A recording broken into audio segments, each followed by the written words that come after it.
Hello and welcome to Daily Reflection with Aneel Aranha. Today is the 10th of July 2018.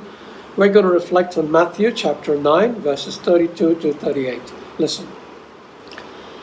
After they had gone away, a demoniac who was mute was brought to him, and when the demon had been cast out, the one who had been mute spoke, and the crowds were amazed and said, "Never has anything like this been seen in Israel." But the Pharisees said, "By the ruler of the demons, he casts out the demons." Then Jesus went about all the cities and villages, teaching in their synagogues and proclaiming the good news of the kingdom and curing every disease and every sickness. When he saw the crowds, he had compassion for them because they were harassed and helpless like sheep without a shepherd. Then he said to his disciples, "The harvest is plentiful, but the laborers are few. Therefore ask the Lord of the harvest to send out laborers into his harvest." The gospel of the Lord. I was in Burma a couple of weeks ago, and I was blessed with the opportunity to speak to hundreds, literally, of priests, nuns, and seminarians. At one of the sessions I had with the priests, I spoke about how the church seemed to have forgotten that its prime purpose was evangelism. The church exists to evangelize, but priests had largely become administrators and pastors.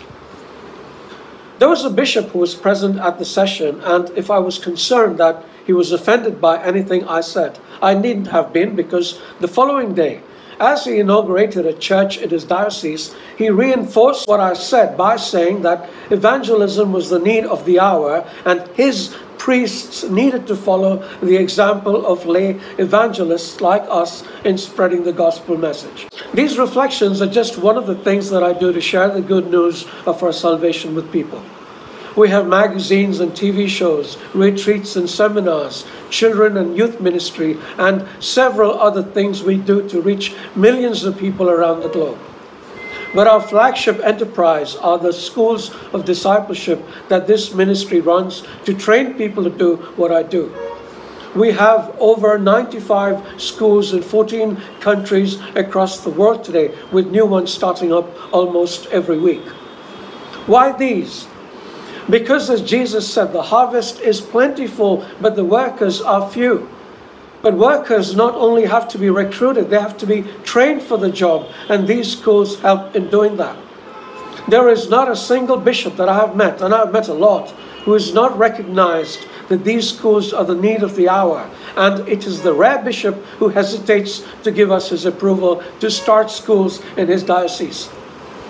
If you would like to start such a school in your parish, please speak to your parish priest if you aren't a parish priest yourself.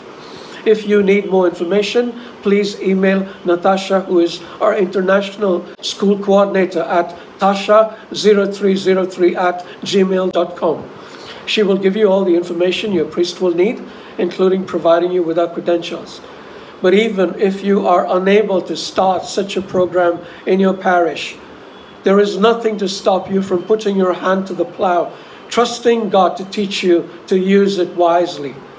And even as you do so, pray to the Lord of the harvest to send out laborers into his harvest. God be with you.